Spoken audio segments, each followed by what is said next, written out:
तुम्हें वो pine cons मिल गई? तुम्हारी दी हुई तस्वीरें संभाल के रखी हुई हैं।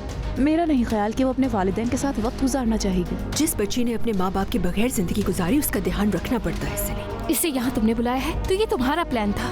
अनम पर गुस्सा मत करो, ये मैं लेकर आया। जरूरत नहीं थी इसकी वैसे, लेकिन कम से कम ये तोहफा तो कबूल कर लो ना मेरी तरफ से।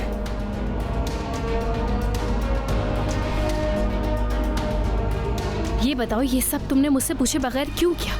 सोशल सर्विस के ऑफिसर्स न सिर्फ नवाल को उस घर से निकालेंगे बल्कि हुमैरा को भी वहाँ रहने की इजाजत नहीं देंगे। मेरा मतलब है पहले नतीजा तो देखना होगा ना। ओसलम साहिबा प्लीज ये सब इग्नोर करते हैं। आपके वकील ने आपकी मुलाजमत के हवाले से हमें तफसीलात फराहम कर दी है। नवाल को घर से निकालने के लिए अपना कारनामा कर दिया। जीत गया हूँ मैं और मैं हार गया हूँ।